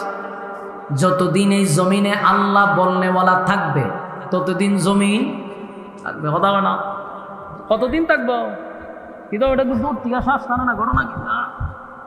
চলো, ইযা যুলজিলাতিল আরদু জিলজালাহা, জমিনের মধ্যে জানজালা শুরু হয়। কেন বাঁশি বাজাইব? কারণ নাফরমানিতে গোটা পৃথিবী বড়ে যাবে। জেনাবে বিচার প্রকাশ্য হবে, রাস্তাঘাটে হবে। কথা বুঝতেছেন? আমি নিচে নামলাম না, শুধু বুঝ জানেন। জেনাবে বিচার এখন গড়ে হয়, তখন আর গড়ে হবে না, প্রকাশ্যে রাস্তা দিয়ে যাইতেছেন, দেখবেন জেনাবে বিচার চলতেছে রাস্তা, শরম বরম নাই। আমরা জিগাইবেন এটা কেড়ে করছেন, এটাও জিগাইতো না, করুক দে, এনজয়, নাউজুবিল্লাহ না। আল্লাহ বলেন তখনই শুরু হবে কিয়ামত। কারণ সব জায়গায় জানাবে বিষয় শুরু হয় না, আল্লাহ বলনেওয়ালাই থাকবে না। আল্লাহ হয় বাঁশি বাজা। এই জমিন কোনো নাফরমানের জন্য আমি আল্লাহ রাখি না। এই জমিনে যত নাফরমান আছে এখনো আছে, এরা যে খায়, এরা যে পড়ে, এরা যে ঘুমায়, এরা যে চলতেছে, সব আল্লাহ ওয়ালাদের উসিলায়। যদি জমিনে আল্লাহ বলনেওয়ালা না থাকতো, তাহলে আল্লাহ জমিন আহনো ধ্বংস করে দিত। বহু মানুষ রাতের গভীরে জেনা বেবিচারে লিপ্ত, আবার বহু মানুষ জায়নামাজে বৈশা আল্লাহর কুদরতি পায়ে সেজদায় ব্যস্ত। কথা হয় না?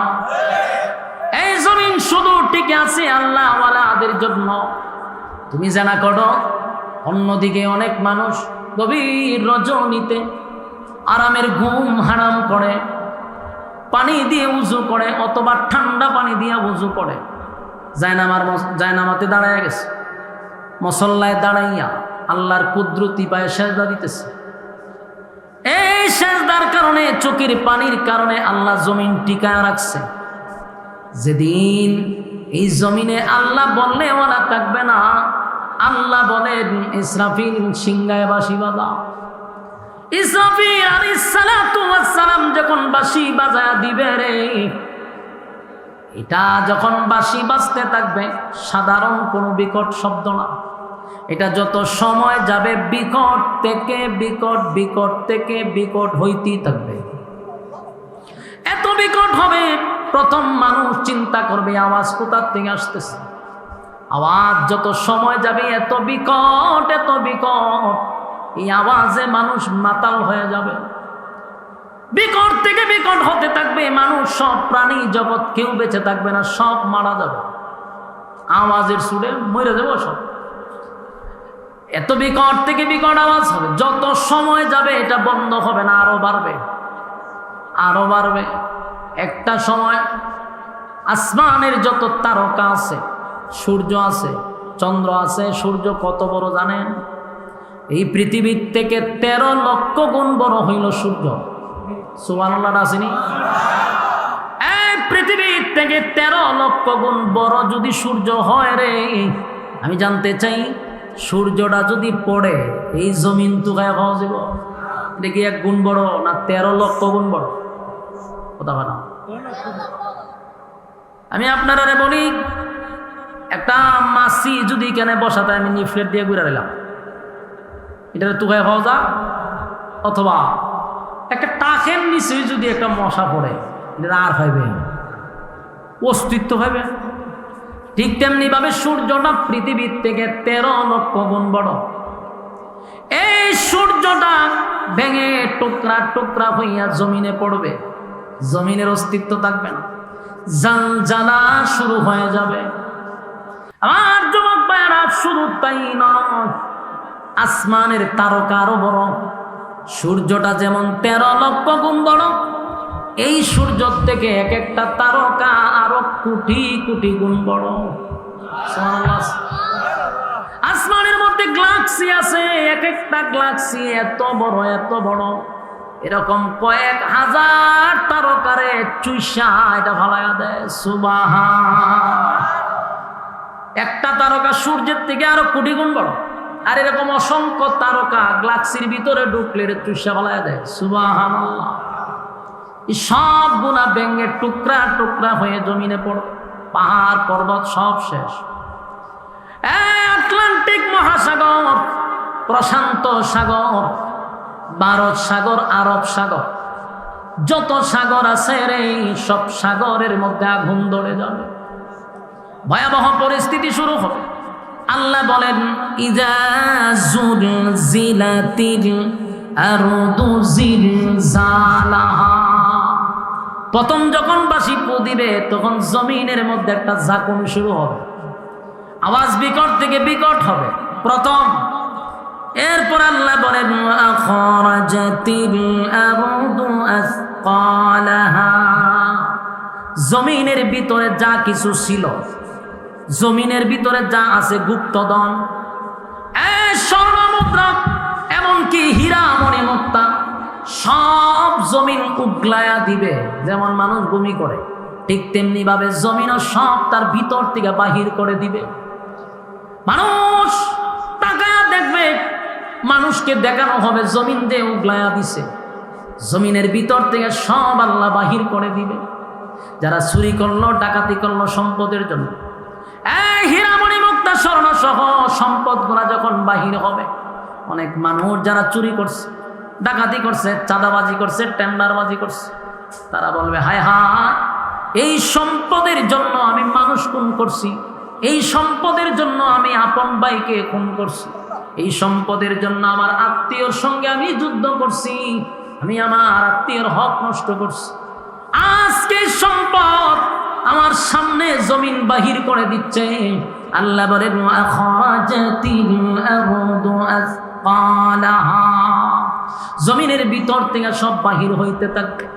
হায়, মানুষ দিশেহারা হয়ে যাবে গো।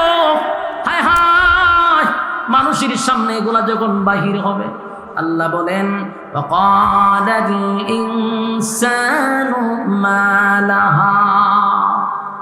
এই দৃশ্য দেখার পরে, ওয়াকালাল ইনসানু মা লাহা, এই দৃশ্য দেখার পরে মানুষ বলাবলি করতে থাকবে, জমিন তোমার কি হয়ে গেল, জমিন তোমার কি হয়ে গেল, তোমার ভিতর থেকে সব সম্পদ কেন তুমি বাহির করে দিচ্ছ, সব বাহির হয়ে যাবে। মানুষ আফসোস করতে থাকে, হায় আফসোস, আজকে জাহান্নামের আগুনে জ্বলবে সম্পদের জন্য। হায় আফসোস, কত বাড়িতে আমি ডাকাতি করলাম, কত দোকানে চাঁদা তুললাম, কত টেন্ডারবাজি করলাম, কত মানুষের হক আমি নষ্ট করলাম, আজকে জমিন এই সম্পদ আমার সামনে বাহির করে দিল। ওয়াকালাল ইনসানু মা লাহা, আর মানুষ বলবে, জমিন তোমার কি হয়েছে? তখন আল্লাহ বলেন, ইয়াউমাইযিন তুহাদ্দিসু আখবারাহা। সেদিন জমিন সংবাদ পেশ করবে। আল্লাহ বলেন, জমিনের জবান আমি আল্লাহ খুলে দিব। চিৎকার দিয়া কোন সুবহান। যুবক ভাইরা, জমিন কথা বলবে, জমিন কথা বলবে, জমিন কথা বলবে। আশ্চর্য ব্যাপার, জমিনকে আল্লাহ কথা বলার যোগ্যতা দিবে রে, কেমনে বাঁচবেন? বাঁচার কোনো সুযোগ নাই গো, বাঁচার কোনো সুযোগ নাই। কারণ জমিনকে আল্লাহ কথা বলার সুযোগ দিবে। জমিন কথা বলবে, কি বলবে জানেন? জমিন কথা বলবে। আল্লাহ বলেন ইন্না রাব্বাকা আওহা লাহা, কারণ তোমার রব জমিনকে আদেশ করছে। জমিন এমনি এমনি কথা বলে না। মানুষ বলবে জমিন তোমার কি হয়ে গেল, কথা জি বলো, তুমি কেমনে কথা বলো? আল্লাহ বলেন বিআন্না রাব্বাকা আওহা লাহা, জমিন এমনি এমনি কথা বলে না, জমিন এমনি এমনি কথা বলে না। জমিনকে অর্ডার দিছে তিনি কে? আরো জুড়ে ইমানের আওয়াজে বলুন কে? জমিন কথা বলবে গো। আমার মালিক বলে আমি জমিনে অর্ডার দিছি, তাই জমিন কথা বলে। কি বলে? জমিন কয় আল্লাহ এই জায়গায় দাঁড়াইয়া চাঁদাবাজি করছিল, আল্লাহ এই জায়গায় দাঁড়াইয়া জেনা বিচার করছিল। হ্যাঁ মালিক, আমার উপরে দাঁড়াইয়া আপনার নাফরমানি করছে। আল্লাহ আমার জমিনে দাঁড়াইয়া আল্লাহ আপনার নাফরমানি করছে। আপনার অর্ডার পাই নাই, না হয় সেদিন আমি তারে গ্রাস করতাম। আপনারা কি মনে করেন জমিনের উপর দিয়ে আমরা হাঁটি, জমিনের উপর দিয়ে অপরাধ করি, জমিন আমরা ধরে না কেন জানেন? মালিক অর্ডার দেয় নাই। মালিক যদি অর্ডার দিত তাহলে জমিনের উপরে দাঁড়াইয়া যেই পরিমাণ অন্যায় অপরাধ আমরা করি, মাটি ধৈর্য ধারণ করতেছে। আল্লাহ বলছে জমিন ধৈর্য ধরো, তাই জমিন ধৈর্য ধরছে। না হয় জাগাতেই জমিন আমাদেরকে গ্রাস করত। আল্লাহ বলেন সেদিন বিআন্না রাব্বাকা আওহা লাহা, সেদিন আমি আল্লাহ জমিনকে বলবো জমিন কথা বল। কিতা বুঝেন? বাসন যাইব আপনারা দি মাতুন না, বাঁচার কোনো সুযোগ আছে? আমার যুবক ভাইয়েরা, আজকে দুনিয়ার জমিনে অপরাধ করলে জেলখানায় যাওয়ার পরে 8টা খুন করে, জোড়া খুন কইরা, অপরাধ কইরাও মানুষ জামিন পায়। মা কথা হয় না, আপনার ওয়াজ চলতো না তো, গুরুস্থান আছে, আমি জিয়ারত করবো, ওয়াজ বাদ দিয়া জিয়ারত শুরু করে দেব। তাই আমি কি মুর্দার সামনে বইছি কথা বল না দি? বাংলাদেশের ইতিহাস গেছিনি, আপনাদের নীরবতায় বোঝা যায় এমন কোন অপরাধ বাংলাদেশে হয়েছে না। তাহলে আওয়াজটা তো দিতেন, এমন ভাবে হয় বোঝা যায়। না না না না, আশ্চর্য কথা, এটা কোন সময় হয়েছে? 1000 খুন করছে, যার এখন ধরছে সেনাবাহিনীর কি জানে একজনকে ধরছে, জিয়াউল হাসান। 1000 মানুষকে ক্রস ফায়ার করছে, 1000 মানুষকে। গোটা পৃথিবীর মধ্যে সবচেয়ে বড় যে মানুষ খুনের জন্য সবচেয়ে বেশি যে মানুষ খুন করছে, এর নামটাই হলো জিয়াউল হাসান, বাংলাদেশে। সাইকো ক্লিয়ার, এটার কিতাব হইতে পারে। মানুষদের খুন করে, এর মানসিক, আমার মনে হয় না এটা যে মানুষ, আমার মনে হয় মনুষ্যত্ব তার না, সাইকো। এই সাইকো, আপনি কি আমি কি একটা মানুষের খুন করা আমার আপনার দ্বারা সম্ভব? কথা বলেন না। সুস্থ মানুষ, একটা মানুষটা মানুষ মারু কেমনে? আপনি পারবেন? আমি পারবো? আপনার বাবার মাঝে পারতে পারেন, লক্ষ্য না আওয়াজে হয় তো বইটা কইতেইবেন যে না না চুরি খাম আমরা করি না, যদিও ট্যাঙ্ক কাটি কিন্তু মানুষ কাটি না। আওয়াজ তো তাহলে আপনারা যত আওয়াজ কম দিবেন তত সন্দেহ লাগতেছে আমার। কইবেন যে এটা মানুষের আপনার দ্বারা সম্ভব? কোন মানুষত্ব, যার ভিতরে মনুষ্যত্ব আছে তার দ্বারা সম্ভব না। কিভাবে পারলো 1000 মানুষকে গুলি করছে? দেখেন অ্যাডভোকেটরা বলে, তার কাছ থেকে যখন জবানবন্দি নিচ্ছে, সে কি বলে জানেন? হয় গুলি করার পরে যে রক্তটা হাতে লাগে এটা বলে তার খুব ভালো লাগতো। সে কি মানুষ না জানোয়ার? এই জানোয়ার 1000 মানুষকে হত্যা করছে বাংলাদেশে। যদি ফেসিস্ট না যেত তাহলে তার সম্মান কত উপরে। সে যে কোন করছে এটা কি সরকার তার ধরছে? কারণ সরকারের অধীনে থেকে কাজটা করছে। সর্বনাশ। তাহলে বাংলাদেশে জোড়া কোন পরে আপনার ডাবল কোন ওইরাও জামিন পায়, পাইছিনি অতীতে। করে মাহবুদ আল্লাহ এই কথাটা এরা জোরে করে, মাইকের আওয়াজ কি ফ্যান্ডেলে যায়নি? আল্লাহ কি আপনারা জবান বন্ধ করে লিছে? দিমুনে দোয়া করে একটা যাবে বন্ধু।